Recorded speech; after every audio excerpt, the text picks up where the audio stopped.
walk on. I'm gonna join the basketball team. Then I'm gonna do 2 years. Then I'm gonna go to the D1. Then I'm gonna go to the league. I've made a lot of mistakes and I dwell on them a lot. You've got to recognize organic doesn't mean no effort. Welcome back to another episode of Talk Vibe Hustle, the podcast where we dive deep into the mind, the passions of the hustlers of the city, and honestly, the most inspiring people of the city. I am your host, K Boogs, Carey, whatever you want to call me, that's what I'll be. And today we're in for something super special. The guest we have today is somebody who inspires me. This gentleman here, he's in a space where I want to see myself one day. Not only as just him being a host, but he's also the king of poetry slam, in my opinion. Hey, he might be humble and might say that's not the truth, but to me, in the way I see it, this man is the king of it. From being involved with the Flourish all the way to actually going to different poetry slams and giving and showing kids what it's like to do something else other than rap or this or that, but you can do other things and be artistic. Without further ado, Mr. Jamon Hill. What's up, y'all? Glad to be here. K-Boogs. Hey, me. That's me. Like I said beforehand, man, I just really want to thank you for coming on the show, making yourself available. We've been trying to schedule this for a while, so I'm glad that we finally did. Yes. And on a big day where the Flourish is actually this afternoon, so I'm already piped up for that. Can't wait. Yes. So this is big, bro. So thank you for being here. Of course, man. Of course. I'm so excited to be here. This is an amazing setup that you got. Thank you. I'm really excited. I see you got the Lillard, you know. Yes, sir. My favorite player, you know. It's like I knew that or something. I'm like, dang. So, I'm excited to be here, bro. That's it. You know what's crazy, bro, is when I interviewed Eric, he said something that really stuck with me, and it was the fact that he looks at you as the point guard of the Flourish, bro. So I really want to jump into the person that you are and jump into that title, if you don't mind. So let's start from the beginning of where you got your beginnings from. Where are you from originally? And we'll go from there. Yeah, man. It's funny we said the point guard because that's really like growing up. I was basketball. Basketball was my thing. I grew up in Kansas. I was born in Rochester, New York. Okay. But I was raised in Kansas. My dad was first in the military, 25 years, Master Sergeant, rank E8. Oh, that guy. Yeah, that got us to Fort Leavenworth. And then from there, he became a pastor. And then that's where I did the majority of my traveling. Like, people would think, you grow up in the military, but I was only in one location, Fort Leavenworth in Kansas. And up there until 6th grade. Mm-hmm. And once I was in 6th grade, we moved to this tiny town called Larned, Kansas, at population 3,600. Very tiny town. Yeah, and like I was one of the only black kids. Yeah. Like the majority of the black population went to my church that my dad was pastoring at. They all 50, 60 plus. So like my black community growing up was old black folk. Like that was that was like growing up. Like that was my black community. And then it was just me and my siblings. And really I fell in love with it was rapper go to the league. Like that was my idea. Like that's it. That's gonna be it. So I was rapping, I was playing basketball, and I got the nickname Rondo. I was point guard for my basketball team. And I really liked what I love about being a point guard was you had to like manage personalities, you had to maximize talents on the court, you had to figure out like what each individual person needs, to like make your team great. My teams were never great. I ain't gonna lie. Like we didn't have no talent. Like we had no talent. It was just like it was very interesting. My junior year, my first year on varsity was junior year. And we'll start in varsity.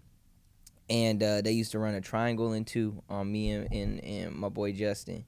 We was the only dudes in there that could score the ball. So they legitimately ran a triangle and two. They said, we only gonna guard these two folks. Everybody else can shoot. It don't matter if it's a three, we can layup. Live with it. They'll live with it, man. We lost so many games, and in my senior year, it was wild. Like I think we brand new coach, brand new everything. Same result. Same result. So, that's when I realized my senior year, my family moved to Denver. What part of Denver? So they were in the Aurora area Okay, I used to live out there. specifically. Okay, yeah, bit. So they were in Aurora. I didn't want to leave because I was like, no, I want to stay and finish Hoop Dreams. So I stayed. I did basketball one more time, man. One more year, and the summer hit, and I didn't know how recruiting or nothing like that works. So I go back home for the summer, and my parents are like, all right, so where you going to school? And I was like, I'm waiting for, waiting for somebody gonna call me or something for a basketball scholarship. Like, I'm scouted, dog. Yeah, like, I'm like, somebody's supposed to hit me up or something. They're like.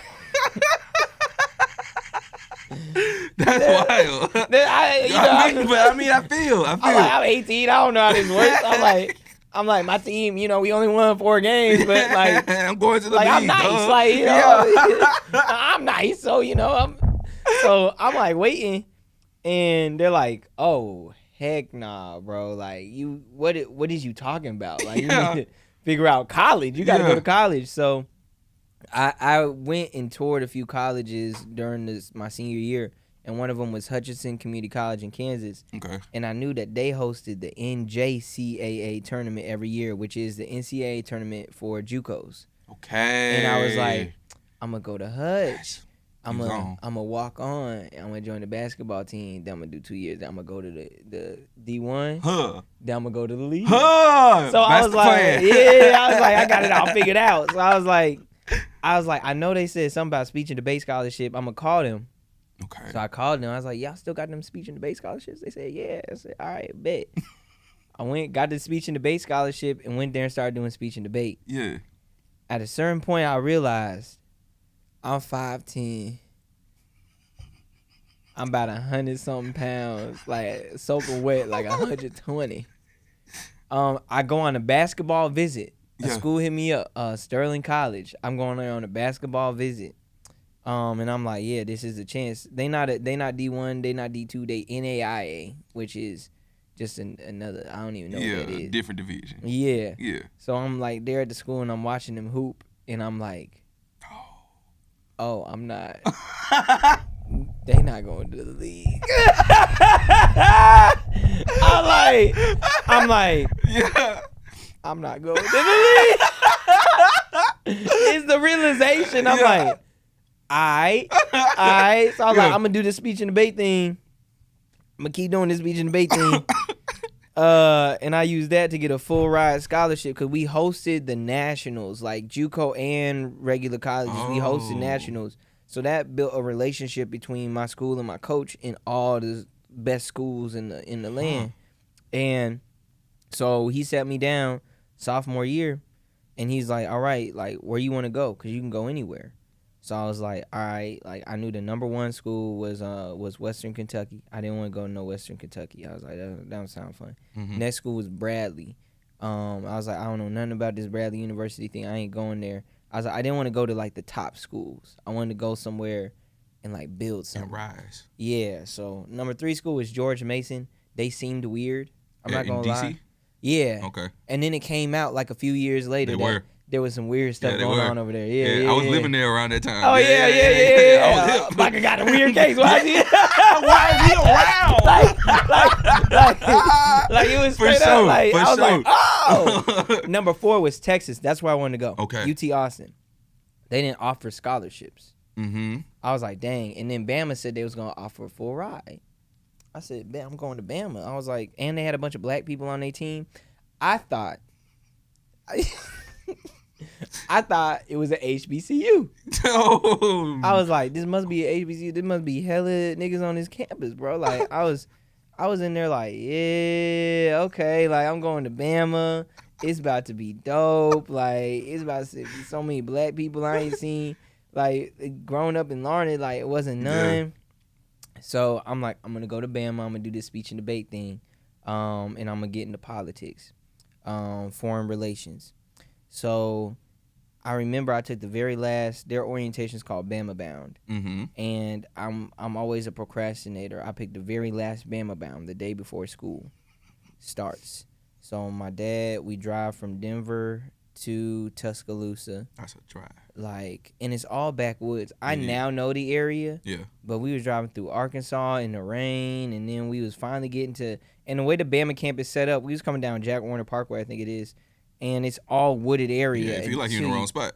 Yeah. So we driving, we listen to AM radio because we've been driving so long, and they talking about Obama the devil and everything in there, and I'm like, all right. Like, wait. Then we get to the campus, we pull up, he dropped me off, he leaves. Like, that's it. Like, I'm like, hey, Dad, all right, see ya. And I'm set up at Burke Hall, and I'm in speech and debate, which is at Reese Pfeiffer. And if you know anything about the campus, the way you get from Burke Hall to Reese Pfeiffer is sorority row. So it's rush week because it's the first week before school starts. So I'm be walking that way. Yeah, I get my male thought uniform out because I think we about to be at you know the male thought uniform. You got the white beater, the Nike shorts, the Nike slides, and the long white socks. Yeah. So I put it on. I'm like, yeah, I'm ready to see, my black people. I'm walking to Burke, and it's thousands of white women with these long T-shirts and whatever the shorts that they wear. I'm like, dang, I've made a mistake. No. I made a mistake, and I'm stuck here. My dad gone already. Yeah. So that's how I ended up. That's how I ended up in Bama, man. That's how I ended up in the state. Wow. And you just never left. Yeah, never left. I fell in love with Birmingham, for real. Like, it was okay.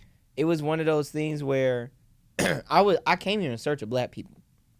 Like, of course, like coming out of Larned, I was like, I'm ready to live around black folk. Like, I want to be around black folk. My parents have always had this like really pride about being black. When I was like 5 or 6 years old, we had the movie Panther. It was about the Black Panther Party. I love that movie. I was a child. I was radicalized as a little child. Revolution. Yeah, I remember watching. I was like, Panther. I was like, yes, the black community. Yeah. I remember Huey P. Bobby Seale, and Huey P. got shot at the head. Like, I was like, no. I said, they're not gonna kill us. They're not gonna kill us. They had that one dude in there that looked like the other dude. Man, I forget his name. Who looked like Dave Chappelle. It's that actor. The one they call Evil Dave Chappelle. Yeah, Evil Dave Chappelle. He in there too. But yeah, man, I love that movie. So like, I fell in love with like Black history. And a couple years on the campus at UA, like the first year in, is when there was the big movement to change the names of buildings on campus. Yeah. And I was a part of those protests. So like I was doing poetry at the protests and speaking at the protests and doing all of that. And I was like, man, this is like how I want to like exist in the world, because doing speech and debate, that's what got me into poetry. Really? Yeah, and then Eric. So I had never written poems. Like I said, I was doing raps. Yeah. I didn't think about them as poetry. Yeah. And then one day Eric's like, hey bro, you should write poems. That's definitely him, like to the T. Yeah. To the T. You ever thought about writing poems, man? I was like, your impression is perfect. That's perfect. Wow. Like, because I be spent time with this nigga, bro. Like, that's my best friend, bro. That's my brother. Like, 2014 when I moved here, like, I always joke about how the first time I met his family, that's my family now too. He told me this story. Please tell it. Yes. I mean, all right. So, like I said, like I get there, it's just me. It's day one, and I got to get a fresh pack of white beaters. So I'm in the Walmart, and I'm like, I probably should get some other stuff too. So I get a tub, and I'm stealing. I'm just going to fill up the tub with different stuff, close it up, and just walk out to Walmart. Gang. This was the last time I stole from Walmart, by the way. Let me just be clear. That's not true. It is He didn't steal anything. We're not going to incriminate you on this podcast. We're not going to do that. Who said I stole from Walmart? But, I'm just grabbing stuff, for charity. And so I run into him and his family. See, I had met him like the year before at Nationals in Arizona. So I was like, yo, what's up, y'all? Like, I was like, yo, it's good to meet the family, man. I'm over there. They ain't got no idea I'm in there. In the league. Yeah. He didn't tell me that part. Yeah, we just in the Walmart, man. So I'm just like, yeah, talking to them, catching up, and then I go ahead and leave right on that. That's how I met Eric Family, man. That's how I met Eric Family, bro. That's so funny. We've been tight ever That's since. so funny. So like he told me to like start writing poetry. And at first, man, I was creating all of the traditional Hotep shorty. I don't wanna know your mind. It's like all that poetry. But then once the protest stuff started, because I was already starting to get known on campus for the poetry. But once the protest stuff started, that's when I started writing about Black Life, Black Experience specifically, and calling out white people on a bull. So like at that point, that's when I really started diving in because I was tapping back into these roots of back when I was 5-6 years old watching Panther.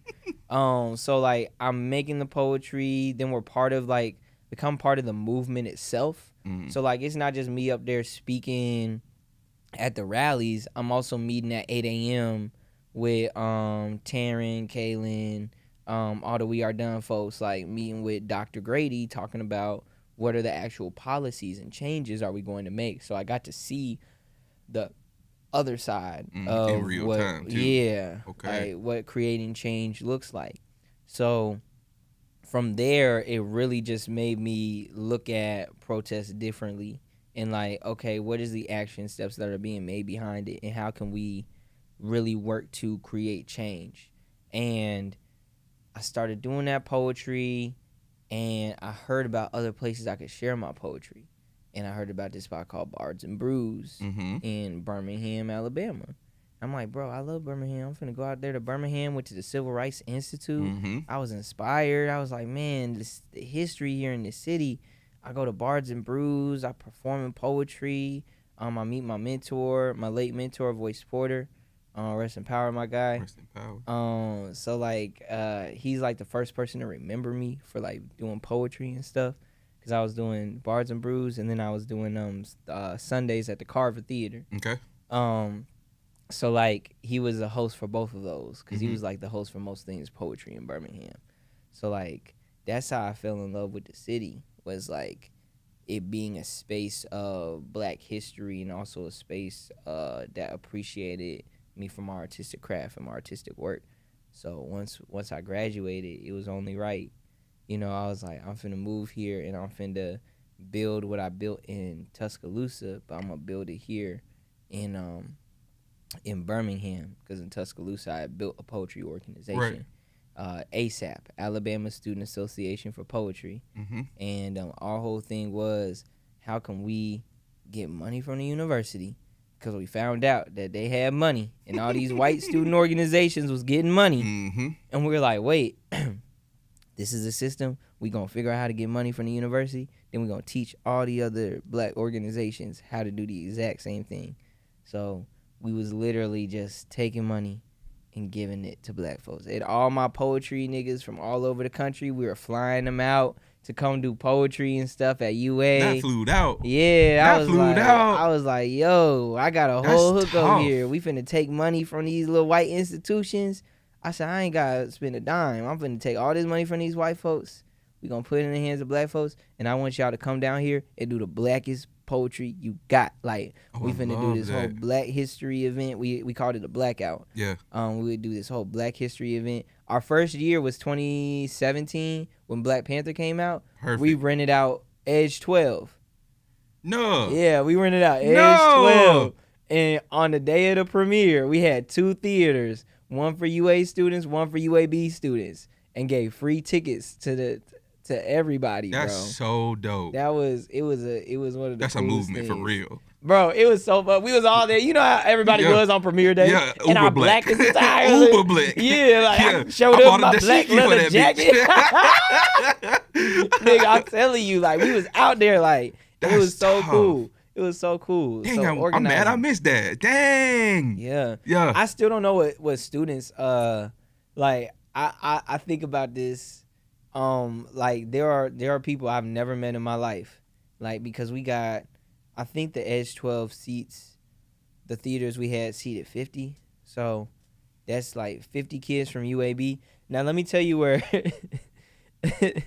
so UAB and I had beef because of how this event went down. Okay. Like I ain't gonna throw out the names of the administration people that had beef with me. Because I don't want to get into all of that. But essentially, one of the mistakes that was made on UAB's part is we had these poetry events, 2 of them, and we gave out our tickets for the Black Panther premiere at our poetry event. As you should. They gave them out before their poetry event. And And nobody come to their poetry okay. event. Nobody. Because Okay. I was there, like, I was running both of them. So Yeah. I'm like, wait, y'all already gave out all the tickets? That's 75 people that would have Yeah. been here right now Yeah. to get the tickets. Yeah. And they would have watched the poetry. And they would have watched it. It was, there was literally nobody. Oh, I hate that. It was just us. It was just me and the 5 poets that I flew out. I was like, my bad, y'all. Like, I didn't know it was finna go down like this. Oh, I don't think I can handle that, like, socially. Like, I'm sorry.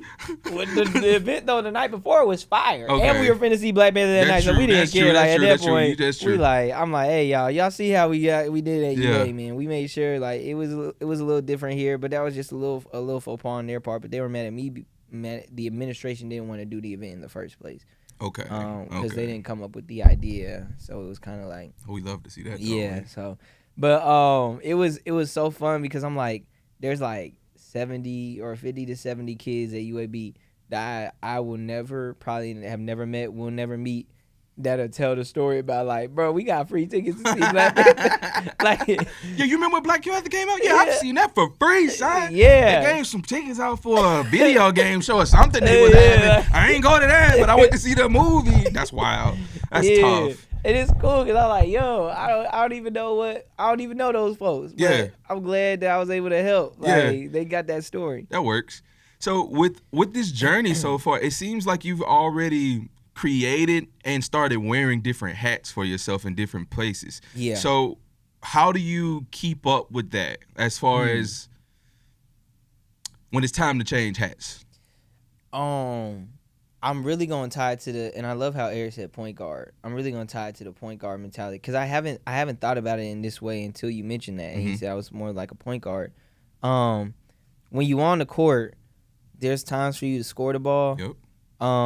There's time for you to pass the ball. There's times where you setting screens, getting rebounds. Mhm. Like it's all a part of winning the basketball game. Like all of these things carry the same weight, carry the same importance. Mhm. So when it comes to switching hats, I don't even necessarily look at it as switching hats as much anymore. Mhm. As much as I know that I'm here to do what's necessary. Yeah.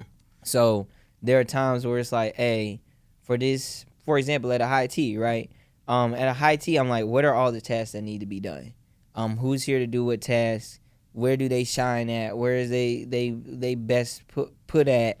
And then where do I fill in? Mhm. Like, so, today there needs to be somebody in there a little bit earlier to set up.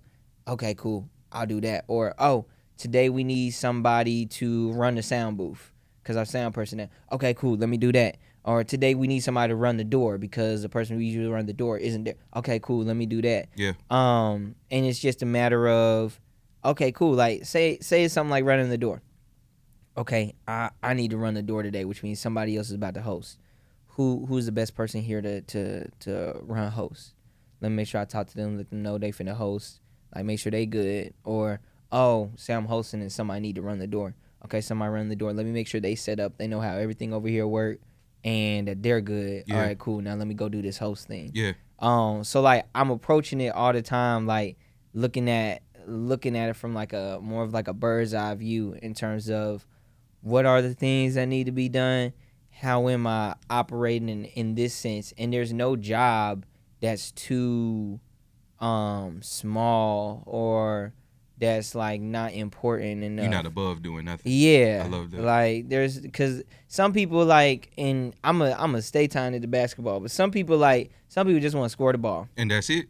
That's all they want They to do. want the limelight. Yeah, and it's like I don't need that, and it's not bad that that's who they are. Yeah. Because guess what? Because you need to score the ball to win the game. Yeah. So if that's all you want to do, let me make sure I can put you in the best position to score that ball so that all you got to worry about is scoring the ball. I'm going to pass it to you. You're going to catch it in your shooting pocket. Yeah. All of that. I'm not going to be mad when you get beat back door on defense. Yeah. In fact, I'm adjusting for that. I'm going and talking to so-and-so because I know, hey, bro, he on the court to score. Yeah. Like, be on the lookout in case he get hit back door so that you're there.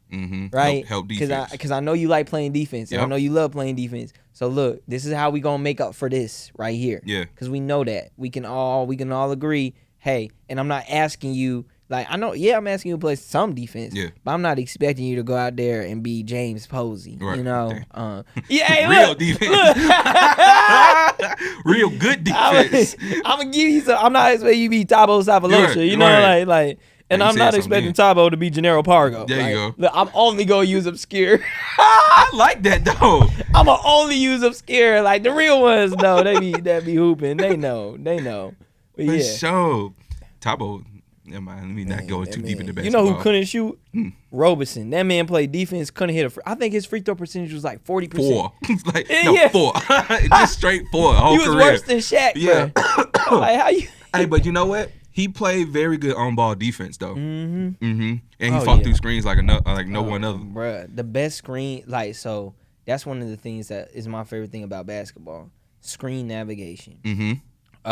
Is like how do you handle, and it's funny because it exists in the real world too. How do you handle known obstacles? Like a screen is a known obstacle. It is specifically put there to stop you.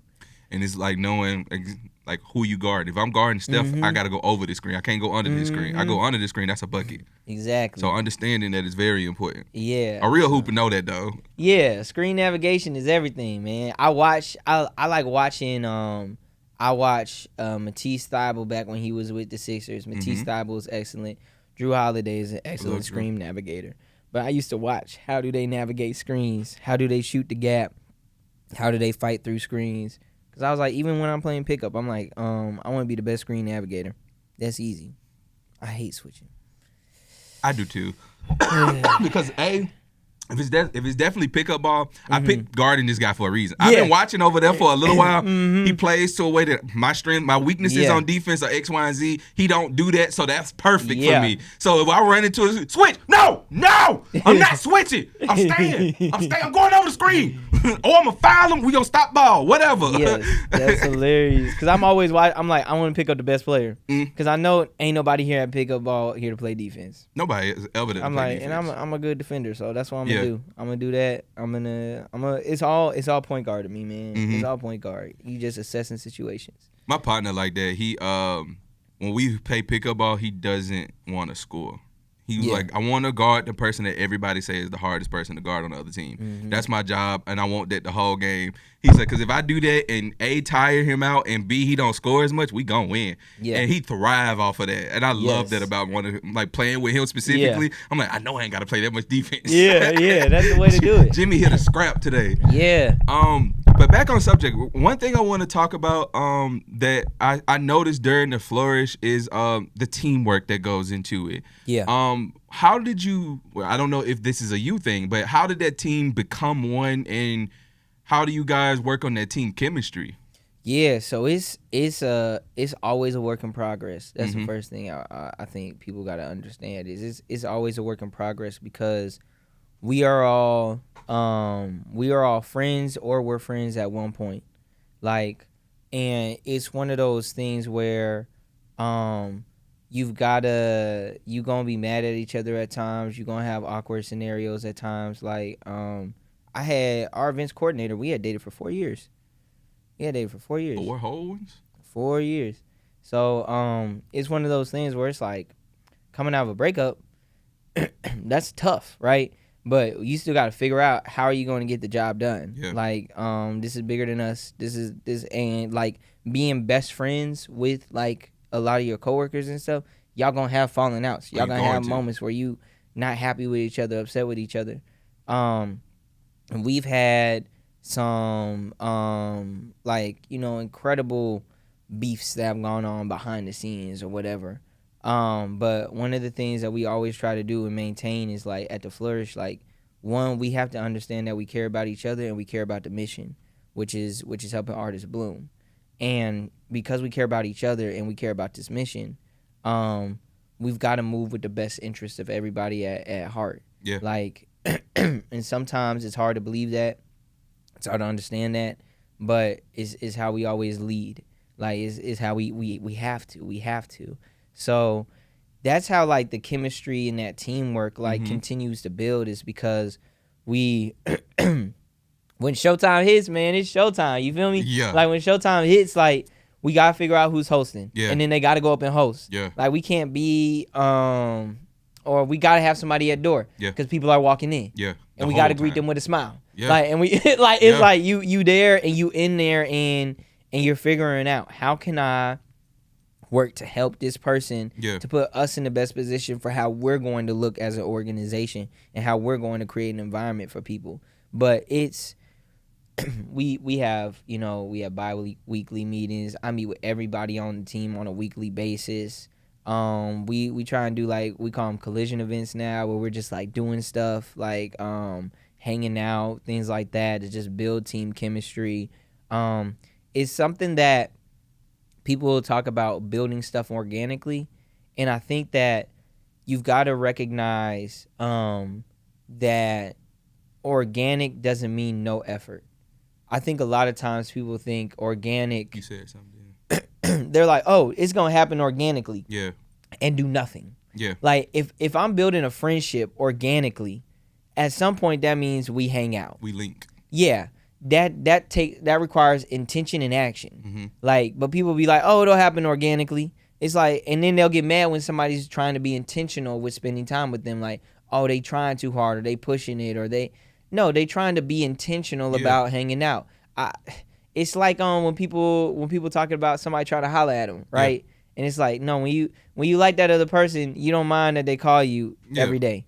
Yeah. But if you don't like that person, they call you every day, they'll try hard, right? Like, right. Here it's come like McDonald's calling me again. Yeah, like, golly, like, it's like, nah, bro. It's organic growth does require intention. Yeah. So we're intentional about spending time with one another. We're intentional about trying to create opportunities for us to talk, to discuss, to be around each other, because we don't want to end up in silos where we're not communicating well with each other. I think that's one of the worst things to have when a group is working on something and towards a goal together. Yeah. That's awful, because then you lose sight of what's important, and you start drilling into what you think matters the most. And it is a collective. Does it all matter to everyone? Yeah. That's where some people, like, where bands break up right there. Yeah. Honestly.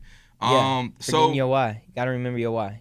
The why is very important. The why wakes you up every morning. The why keeps you going. So what are you guys' why? What is your guys' why? So everybody has a different why. Everybody has a different why they approach the game. We have, like, overall as an organization, we have a code of ethics. We establish, like, our priorities. So the code of ethics is pretty much like operating from a space of love and grace. And we define love as truly wanting to build the spiritual growth of another person, being willing to aid that person in their growth and allow that person to grow. And grace meaning to the extent being willing to hold yourself accountable, hold others accountable, and forgive. But it's like, it requires certain actions. It requires admitting when you have fallen short, accepting that you have fallen short, and also accepting that it's a stepping stone, or there's a lesson to be learned there. Yeah. I think a lot of times people expect forgiveness without any sort of acknowledgement. So that's why we always say the first step is acknowledgement. Because I can't forgive you. What the problem that I fell into a lot of times was, I want to forgive people, but I was conflict avoidant. So I want to forgive people without acknowledging that they done anything wrong. Like, I just want to forgive them and just keep it pushing. And it's like, well, if you never acknowledging, what are you forgiving them for? Yeah. So it's like, it gets avoidant. So I'm like, hey, here's where you fell short, and I forgive you for that. But I can't forgive you unless I acknowledge, hey, you fell short right here. Yeah.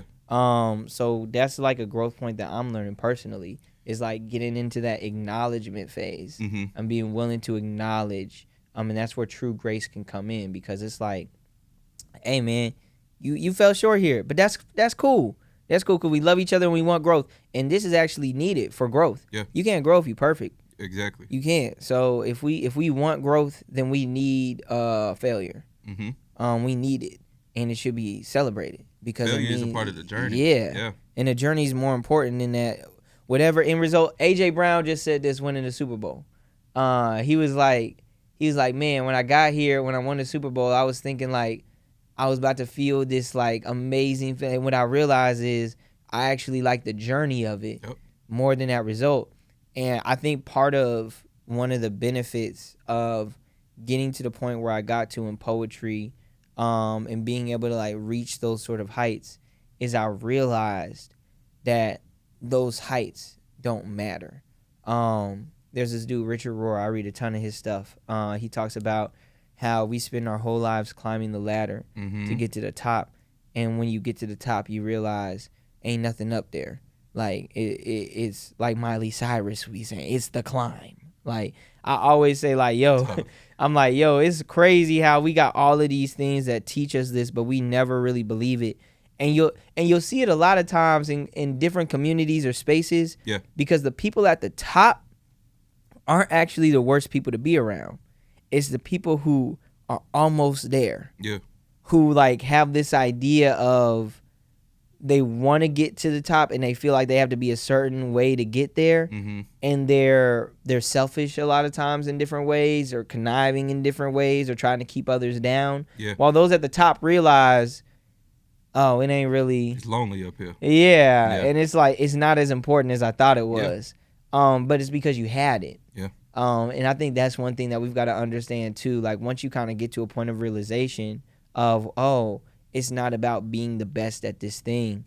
The best analogy I can use is money. People with a lot of money sometimes will be like, money doesn't matter. And it's like, that's easy for you to say, bro. I've been broke my whole life. Yeah. Like, it's easy for you to say that. But once you get there and once you get that amount of money, and you're like, actually, yeah, it doesn't matter. It don't matter. But you got to understand that those who don't have it, it's hard for them to conceptualize that. Because, if they, depending on where they are financially, they can't conceptualize that. Yeah.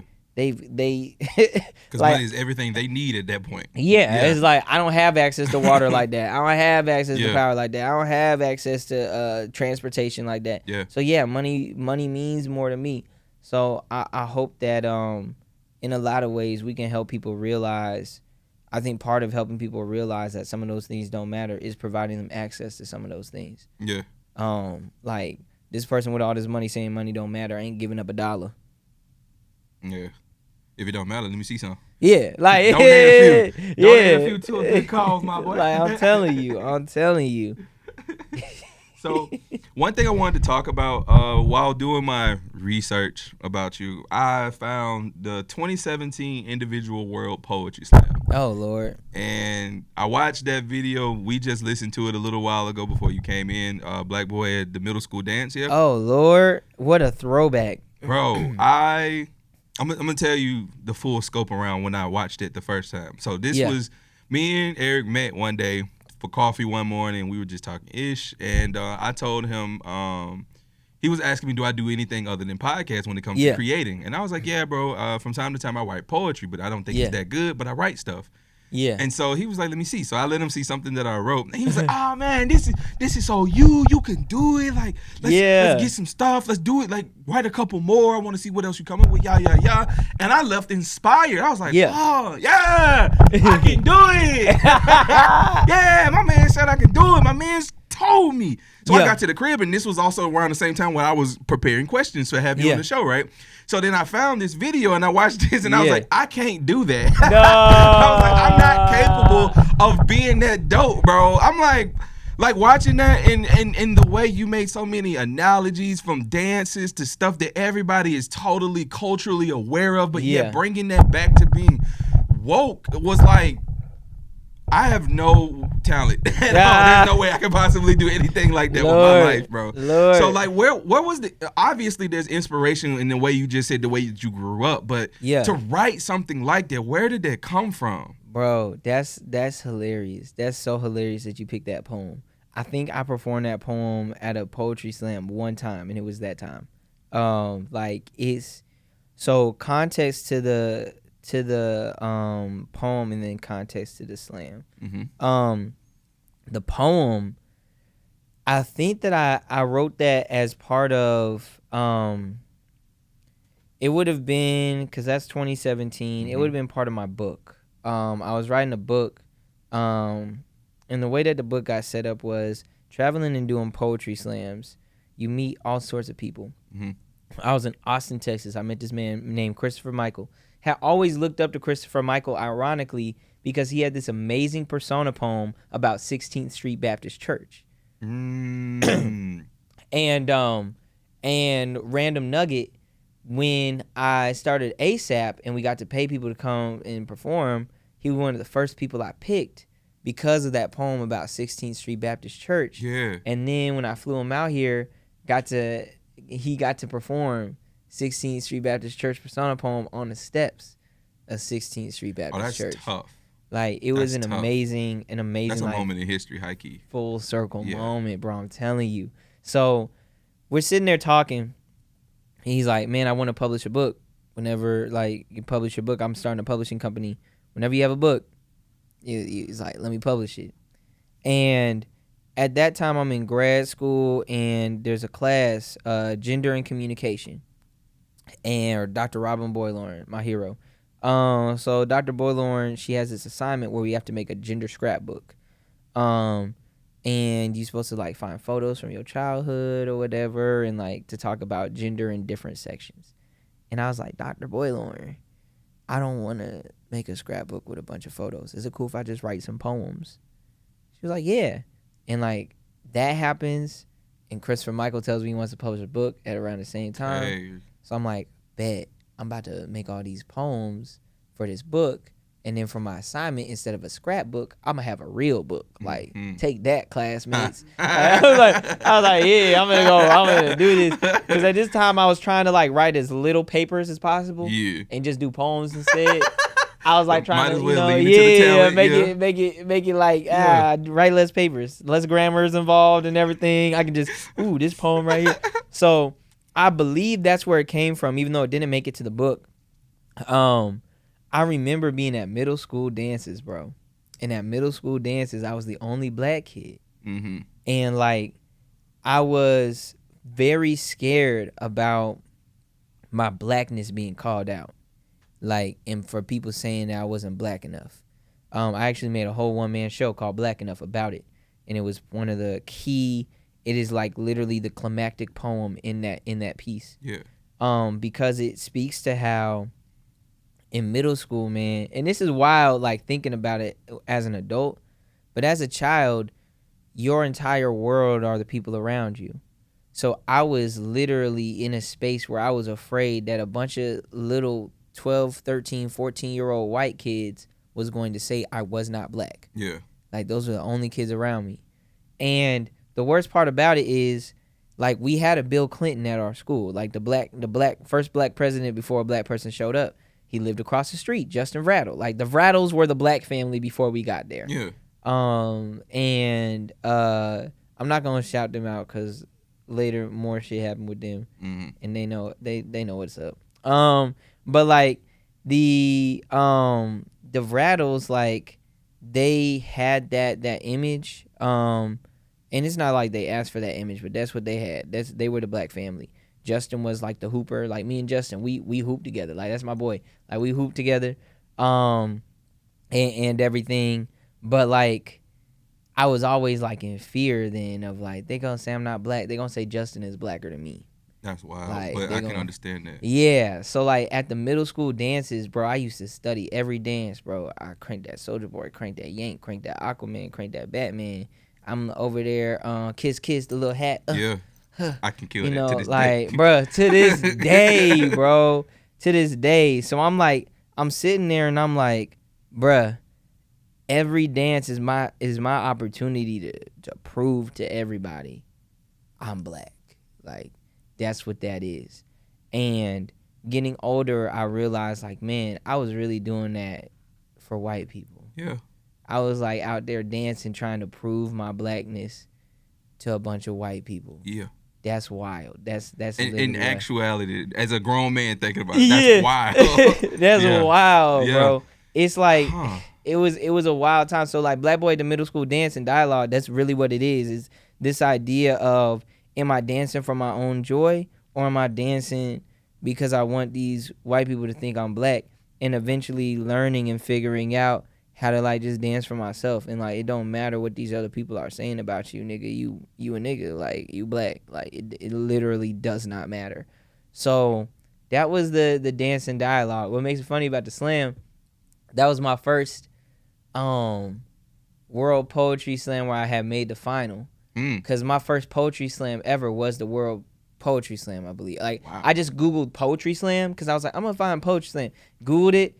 I think it was like 2015 DC, and I like signed up, and then like they just pick random slots, like it's like a lottery for like the last few people, and I got one of the lottery spots. That's crazy. Yeah, bro, and I just pulled up to the poetry slam in DC, got bodied, and I was like, oh, this is how this works. This is just like speech in the Bay. Hold up, went back, went in the lab. I was in the lab for a minute, like yeah, I'm gonna 2016, I was late, so I didn't get to make it because I forgot to sign up. Dang, okay. And then I went all the way to Flagstaff, Arizona. Still, I was like, if I make it to the Last Chance Slam, I can win the Last Chance Slam and make it in. Was late because of traffic, so I didn't get to get into the Last Chance Slam. So I just volunteered, and when you volunteer, you can be like the sacrificial poet. Bro, I got off all them poems I had been practicing during the sacrificial, because I volunteered at every bout. I was like, I'm gonna volunteer at every single bout, do poems at every single bout, just so people can see. And then 2017 finally rolled around, made that final and drew the one. And you draw the one in the poetry slam, it's really hard because you're going first, and the judges score you immediately. Like you finish your poem, you walk off stage, you get a score. Right. Okay. So you go first. You probably not gonna make it unless you just wow the, because they not gonna give out high scores yet. Yeah. They kind of like they holding it back for what might come. Oh, that sucks, dog. So yeah, I did that poem. It was like I did that poem because I was like, I ain't making it out. I said this poem is a 4-minute poem and it's a 3-minute time limit. I said I'm gonna be on that stage for as long as I can. And you go eat. You went up there. I legit was like, I'm not gonna be back on this stage. Why am I gonna do a 3-minute poem? Let me go ahead and do a 4-minute poem. Get my shit off for real. And yeah, that's how I ended up doing it at 2017. That's tough. See, I knew in watching that poem that you were going to be one of my favorite people I've interviewed, straight up. And the reason why is because in your eyes, I could tell there was a lot of white people out there in the audience. Yeah. I couldn't see the audience, but I knew that. It was a very toxic environment that year. It was a very toxic environment. What had ended up happening is the poetry community and the slam poetry community and the speech and debate community are very similar in that they are communities that are in terms of the competition wise, dominated primarily by black folk, but made up a majority of by liberal white people. And in a lot of ways, allyship will become very performative in a way. So I think that one thing that people got to recognize, and white people need to recognize too especially, but it is natural for white people to be exclusive. Yeah. Like that's really the calling card. Like so when they're like, why don't all lives matter? When we say Black Lives Matter, part of the reason that they have this fear is because for white people, when they said white lives matter, it was exclusive. Mm-hmm. Like it was meant to also exclude other people. Mm-hmm. And it's part of that natural whatever makeup of like this idea of whiteness is exclusive and to cut others out. So even in the ways that they try to show up for other people, it becomes exclusive in a way. Like cancel culture is something that is built out of white privilege. Mm-hmm. This idea of we can afford to X this person out. Right. We can afford to get rid of this person. We're going to exclude them. whereas black people have been in a lot of ways we live with the imperfect. Like when you naturally imperfect, you learn how to live with these people who have done wrong and figure out like what redemption or what redemption may look like, what forgiveness may look like. White people don't really have to forgive. They just X folks out. Yep. So at 2017, what had ended up happening was the majority of people who made the final stage were black men. And so there was an issue with that. There was, I believe, one woman who made finals, a black woman, and then there was a gender non-conforming person who made finals too. So like in terms of the audience and who they were going to cheer for, then we're going to cheer for the black men. And they were definitely going to be cheering for, you know, the woman on stage and the gender non-conforming person who especially were supposed to be there too. Like everybody there had earned their spots. Yeah. But it made for a very interesting environment because there were things that they did not know about the folks who were on the stage. So there were mistakes that were made because they were trying to like really perform. Like they didn't understand, like one of the people in there who looks like a black man was also gender non-conforming and same gender loving. And they were going in on that person thinking that they were, I don't know what way they thought they would, like just a regular straight black man. And it was just like, it allowed you to see in a lot of ways how performative allyship can be at times, and how that performative allyship can fall short often because you've got to have space for nuance. So yeah. It's an interesting performance space. That's so interesting, man. that poem spoke a lot to me. And I think reason being is because 2017 was a year for me. 2016 and 17 was a year for me where I was trying to essentially, like you said, perform for white people. Yeah. And not to say that the white people that are honestly my family now, they're my peoples. Yeah. But in 2016, I moved to Washington, D.C., and I got a job working man. I went to the inauguration. I went to go see Obama. Let's go ahead and get that very clear. I went to Trump's inauguration because I've never seen Obama in person at that point, and I really needed to see Obama. I haven't met Michelle before. I used to do public speaking for my job, and so I wrote a speech and I guess performed it or spoke it on the White House lawn. Okay. So Michelle was there. They told me I did my thing. I felt like I had to stamp of approval forever. Yeah, let's go. But anyway, that year was wild for me because I also joined a white fraternity, and I grew up. I didn't know much about fraternities at all. Like, if I can keep it a stack, I had one of the most stereotypical upbringing as a black kid ever. Like, my dad went to jail. My mom had me when I was young. My dad was in prison all the way up until I was 15. My mom got remarried. My stepdaddy, he did some things wrong, but he also did a lot of things right. So they ended up getting a divorce. Then bounced from house to house to house. Just had a very, very stereotypical upbringing. So when I got to that point of like, I got offered to live with this fraternity, and you know the cost of living in DC is higher than giraffe coochie. But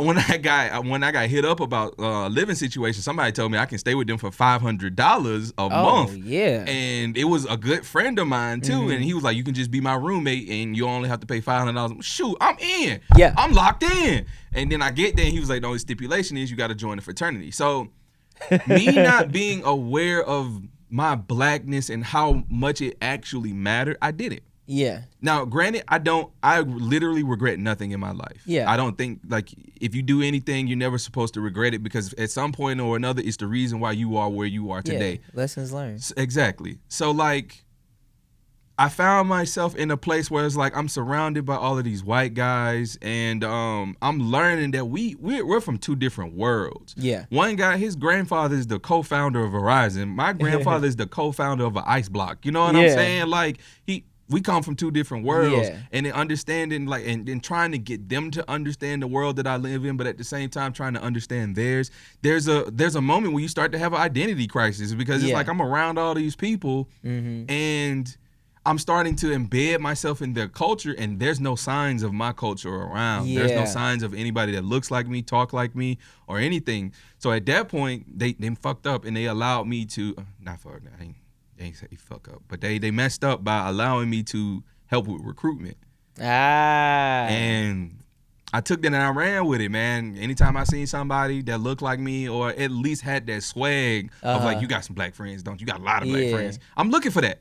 So like now the fraternity looks nothing like that after generations of us being gone. But again, I had that identity crisis of like wanting to perform, so to speak. Yeah. And then realizing like halfway through it, it's like, as a grown man now, like, that was unnecessary. Yep. I didn't have to do some of that stuff. I didn't have to be that person in order to be accepted. Yeah. Because, like, you're going to be accepted by people because of the person you are, not because of the way you look. Some people are going to accept you because of the way you look, and some of them aren't.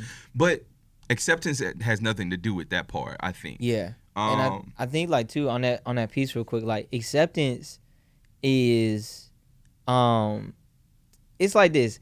If you conforming to be accepted by a particular person or a particular group, do you really want their acceptance in any way? They're not accepting you for who you are, and at a certain point, something's got to give. Like either you'll be okay with being yourself, or they won't be okay. Like something's got to give. So I'm like, and I think about it all the time with the Flourish. Like we like, hey, if we gotta do things this certain way or this certain way to receive funding, it's like if we gotta do all that, man. Do I really want money from that person anyway? Yeah, I feel that. So, are you guys getting funding for the Black Art District? Yes. How's that going? Yes. So we are getting funding. Majority of what we do is grant funded. It's not federal grant funded. Praise be now. At this point. Oh yeah, like at this point. But we're funded primarily through grants that we like to do with local foundations, national foundations. But it's that grant funding. It's a service fee or revenue from like our projects that we're doing with different school districts, that kind of work. And then the last piece of that is through like ticket sales, stuff like that. Yeah. It's like our smaller portion. So we try and make everything that we do affordable. Yeah. So it's almost like the model that I did with ASAP. Like, how can we get funding from institutions and turn around and give that funding to our people? Yeah. And that's how I kind of try to approach things as much as I can, because there's a lot of myths out there that exist. Like we talk about we exist in reality. Like we exist in reality, and you can talk about Black buying power all day, but the reality of Black buying power at the same time is that as much money as we spend or that we have to spend, the majority of that is spent on necessities. So we know that in terms of like percentage of income, that poor people spend a greater percentage of their income, but it's because they have to spend so much just to live. It's more expensive for a poor person to live than it is for a rich person to live.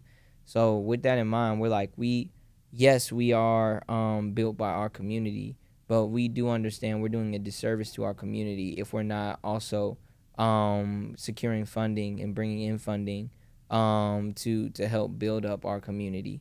Because if you have like the buying power of Black people as a whole versus the buying power of white people, who already numbers wise make up 60 to 70% of America, as opposed to our 13 to 15%, and then you add on top of that like the income disparities, racial disparities, social inequities, like you're talking about this huge gap in terms of straight up income per capita buying power. And on top of it, like I always talk about it in terms of like Black millionaires and Black billionaires. The percentage of Black millionaires has like grown like maybe by like 0.5%. Yeah. Versus the percentage of white millionaires. White millionaires are blowing that out the water. Yeah, I'm like, we're and the limited ability of like our types of jobs to become billionaires and millionaires. The majority of it is entertainers. Yep. When you're looking in the Black community, versus in the white community, is a wide variety of like ways that you can. Which is so sad because like my neighbor, for instance, is 100% a millionaire, 100%, and he owns a gutter business, like, And so, like, to me, like, that's just so wild to me. Like, you became a millionaire off that versus everybody that I know that's a millionaire, like, there's skin. Mm-hmm. Yeah. Yeah. That's it. You know what I'm saying? So it's like, that's so wild to me. Like, that's such a good point you made. Jesus Our Christ. millionaire. When you just said that, I realized something too. The majority of our millionaires are owned. Yeah. Yeah. Somebody else paying them. Yeah. Yeah. The majority of our versus that gutter business. Yeah. He Straight up from the bank account to my pocket. Ain't no middleman. That's so crazy because I didn't even think about that. The majority of our millionaires and billionaires are owned, whether you in entertainment, the white man writing us a check yeah, anyway. Yeah. When you so put it in that perspective, that hurt a little bit. But I mean, I hate that. Let's get back into the questions I had before I dive into a hole that I don't want to be in. Yeah, I'm like, that's why I went to school. Yeah, a lot of that's when I went to school. This critical race theory, that's not a thing anymore, sir. You can't talk about that. Okay, oh my goodness, man. Let them try to. Man. See, that's my thing. I'm communication studies, so I did communication studies, protest rhetoric, women's studies with critical race theory, focus. Like literally, my idea in school was like, how can I create change, but like also shift message. Like so that's literally what I specialize in, is like, how do we go about creating change in a way that can actually can happen versus people utilizing that language then against us to say, oh, you can't do that because you said these words. Because like really the attack that we see right now on like even within our current administration is all a game of rhetoric. It is. So like if you know rhetoric, then you can adjust. You can do what needs to be done to get what needs to be done. That's all I'll say about that. I think Eric put it into best perspective for me because the week that him and I met to have coffee was the same week that we were finding out that like federal funding is being frozen, and then like some of these federal agencies are going to be dismantled, which I work for the federal agency. So it was a bad week for me. And then bro said, he said it so simple. He said, bro, they just changing the rules of the game, bro. We just gonna learn them and adjust. And I was like, that's factual, gang. That's factual. Like, although it might seem like the sky is falling, it ain't nothing but the rules being changed, and it's being changed in such a drastic way that it's in your face. Yeah. But you learn, you adjust, and you keep going with the motion and the plan that's been put into you from the beginning. That's very important. I'm not gonna lie, I have like 25 more questions, but we are coming towards the end of our time. But there's a couple of things that I have to get off before. I'm gonna have to come back. Oh, come on, man. We welcome that. We welcome a part 2. One thing that I wanted to get off is saying that I think that the Black Art District is going to be one of the best things that's happened to that area in Birmingham in a very, very long time. That being Ainsley, if y'all don't know. Am I correct? Yep. Okay. So that blew my mind to hear you talk about it, because like I have family growing up. My mom's from Ainsley. Yeah. So it was like I've been there a million times, bro. But when you were talking about it, I'm like, what?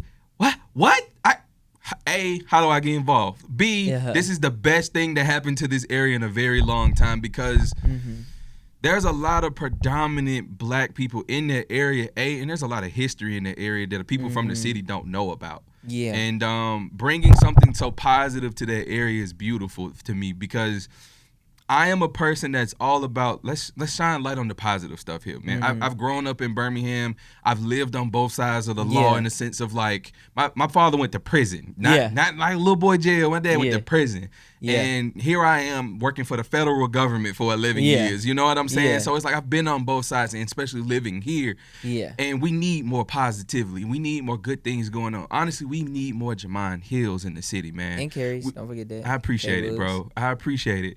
We need more people like that, because the youth is coming up and they're watching. They're watching the things that go on in the city, and they see a lot more of the negative stuff, because that's what's being promoted to them. This is what you see on a regular basis. But in actuality, there's so many good people such as yourself that are looking for change and looking for positivity in our city, and are willing to give it all to see it happen. That's beautiful, bro. Yeah. So I wrote that in my questions and in my like statement about something I really wanted to say to you, but I just had to say that before we got got to my concluding questions. Like, you are inspiring, and I knew by the end of this interview that it was gonna have me feel like it's a call to action, almost. Like it's crazy to me, man. Yeah. You have a gift, and this has been amazing, brother, and I'm so grateful for this opportunity.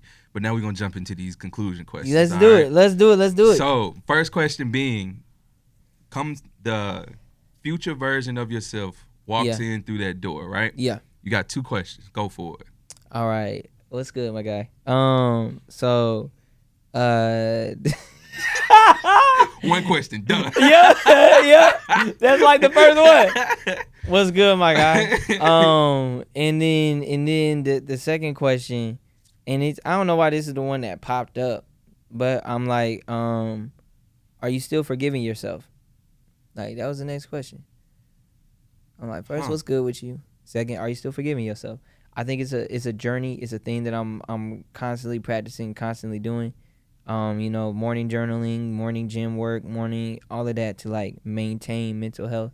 So, I think that forgiving yourself is so necessary because when you live a fail first mindset, you have to be able to forgive yourself. Yeah. Like, I fail every day. Yeah. Bro.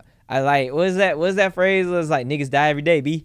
I say niggas fail every day, B. Yeah. I'm like, I fail every day. Like, I wake up looking forward to failure, but the only way I'm able to do that is by forgiving myself for those failures. Because there are some days where it's hard to get out of the bed, bro. Yeah. Because I'm not forgiving myself for anything. I woke up late, so now I'm not finna do nothing. Now I'm finna just punish myself. Yeah. So you almost brought a tear to my eye right there, bro. Forgiving yourself is so important, and I struggle with that. Yeah.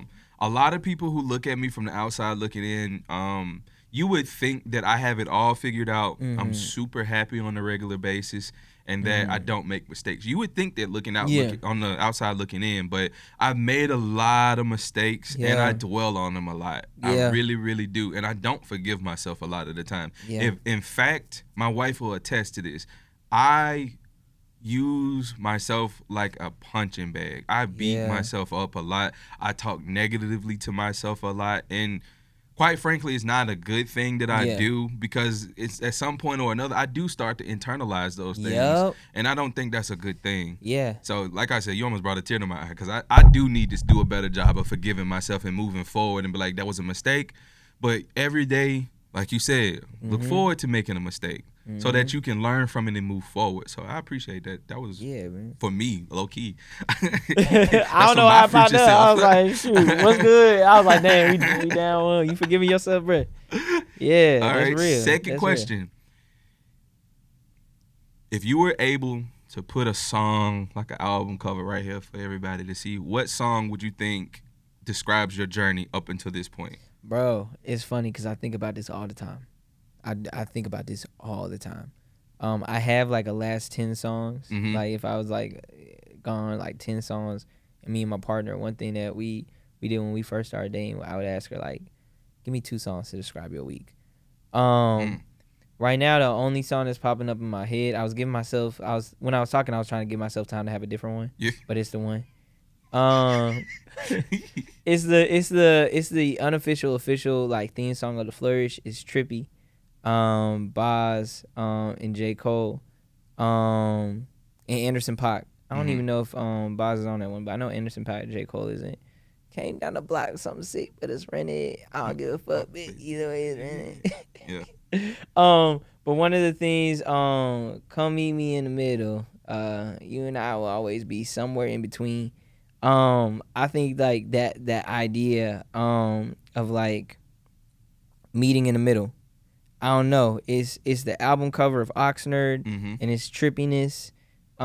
Everything that I do is kind of like built out of this slightly askew, like just trippy. Like, and that's really what, like, a lot of the decisions and stuff that I make is like, this isn't the decision somebody would normally make. It's a little different, but I don't think of things in terms of black and white. I think everything kind of has that kind of nuance. And that's why I'm like, we'll always be somewhere in between. Yeah.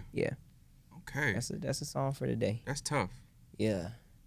Last question for you. Now that you've sat in the chair, you finished your interview with me, who do you think the next hustler should be to sit there? Well, you already had Eric. So let's see who the next person should be. One of my friends, she came up with the Flourish. She's really dope. One of our core four members. Her name's Janavian. Janavian Young. Janavian Young. Yeah, Janavian. Like the majority of the work that you see, in terms of like the old videos of the Flourish, she was our videographer, and our story is actually incredible because we, the way we met, we was both trying to holler at the same girl, and like it's funny because like that time like we hit it off immediately, and I still have the video of like the first time we sat there and talked about like what we want to do career wise and how those things match up. And like to this day, like now she's like getting back involved, especially with the Flourish, but she's like really launched her YouTube career. She didn't got a house. Her car is the Flourish car. It's got the Flourish tag on the back. Touch. Like she's super dope. You'll see her tonight at the event.